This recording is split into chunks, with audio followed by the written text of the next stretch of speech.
আপনি গোল্ডের ঘড়ি নিয়ে যখন কথা বলেছেন, অনেকে বলেছে যে জাহিদ খানও ঘড়ি নিয়ে কথা বলে, তো জাহিদ খানের সাথে আপনার মিডিয়ার সম্পর্ক কেমন? প্রফেশনাল সম্পর্ক। আচ্ছা, মানে ওনাকে নায়ক হিসেবে কেমন লাগে আপনার? ডেফিনেটলি উনি খুব ভালো একজন মানুষ। আমি ওনার সিনেমা দেখি নাই, সো আমি ওটা বলতে পারবো না যে কত 10 on 10, বাট উনি অনেক হেল্পফুল একজন পার্সন, এবং ওনার গণ্ডিতে যদি থাকে যে উনি এই হেল্পটা আমাদেরকে করতে পারবে, আর উনি ছোটদেরকে অনেক স্নেহ করে, অনেক সাপোর্ট দেয়, খুব পজিটিভ মাইন্ডের একজন মানুষ। আচ্ছা, বাড়ির সহ কি বাচ্চাকে প্রপারলি টাইম দিতে পারে কাজের প্রেসারে? না, আমি সবসময় মনে করি যে বাচ্চাকে প্রপারলি টাইম দেওয়াটা হচ্ছে ডিপেন্ড করে আপনি যেটুকু সময় দিচ্ছেন সেটুকু আপনি প্রপারলি দিচ্ছেন কিনা। এখন 24 ঘন্টা আপনি বাচ্চার সাথে আছেন, কিন্তু বাচ্চার সাথে আপনার বন্ডিং তৈরি হয় নাই, বা বাচ্চা ব্যথা পাইলো বা কি খেতে পছন্দ করলো বা কোথায় যেতে পছন্দ করছে এটা আপনি জানেন না, সো এটা কোনো মানে কি বলবো যে এই বন্ডিং এর কোনো মানে নাই। আবার আমার সাথে যেমন আমার মেয়ের যে বন্ডিংটা, যেমন আমি কাজে আসার আগে যদি ওকে বলে যাই যে মামুনি আমি এখন লাইভ করতে যাচ্ছি, তুমি লক্ষ্মী হয়ে থেকো, আমি আবার রাতের বেলা আসবো, তুমি এইগুলো খাবে, এইগুলো দেখবে, সো ও কিন্তু আন্ডারস্ট্যান্ডিং ওভাবে।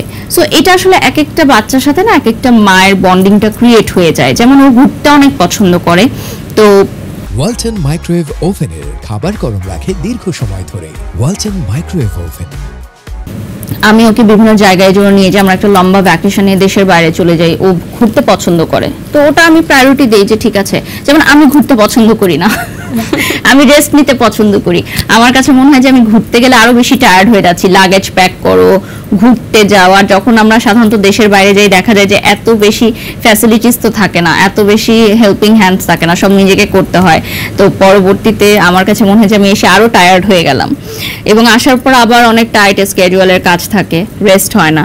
বাট ওর জন্য আসলে ঘুরতে যাওয়াটা মানে বাচ্চা পছন্দ করে। এত শিডিউল জটিলতার মধ্যে আসলে রেস্ট নেওয়ার সময়টাই পান না। আমরা যতটুকু জানি যে সীমান্ত ভাইয়াকে আমরা অনেকভাবে চিনি, তিনি এখন রেস্টুরেন্টের বিজনেসও করছেন। তবে একটা বিষয় কিন্তু অনেকেই জানে না, যেটা হচ্ছে সীমান্ত ভাইয়া একজন, বা আপনার হাজবেন্ড, তিনি কিন্তু একজন মিউজিশিয়ান, আমি যদি ভুল না করে থাকি, তার একটা ব্র্যান্ডও আছে, তিনি গিটারও বাজাতে পারেন, তবলা কি বাজাতে পারেন? আচ্ছা, তার ব্যান্ড সম্পর্কে যদি কিছু বলতেন। ও হচ্ছে একটা মিউজিক ব্যান্ড, এটা ওর একদম স্কুল লাইফ থেকে ছিল, ওরা স্টেজ শো করতো। তো পরবর্তীতে হচ্ছে ওইটা কন্টিনিউ তেমন একটা করে না, কারণ এটাতে অনেক সময় দিতে হয়। ও যেহেতু মিউজিক সেক্টরে যায় নাই, ও বিজনেস সেক্টরে চলে আসছে, তো ওটাতে মাঝে মধ্যে যায়, ওরা প্র্যাকটিস করে, ওদের ওই বন্ডিংটা আছে, ওটা আমার ভালো লাগে এবং অ্যাপ্রিসিয়েট করি আমি। তো আমার মেয়ে কয়েকদিন আগে গিটার দেখে অবাক হয়ে গেছে, যেটা কি এত বড় একটা জিনিস, এটাতে কি হয়, এটা কিভাবে বাজায়। তো পরবর্তীতে আমার মেয়েকেও গিটার বাজানো শেখাচ্ছিল, ও খুব ইন্টারেস্ট ফিল করলো। বাহ, চমৎকার। আচ্ছা, সবকিছুতেই তো বাড়ি সহ আসলে টাকার বিনিময় ছাড়া তো কিছু হয় না, কিন্তু স্বামীর রেস্টুরেন্টের প্রমোশন করছেন, সেখানে টাকা নিচ্ছেন তো ঠিকঠাক ভাবে? না, ওটা তো আমারও অংশীদার আছে, মানে আমরা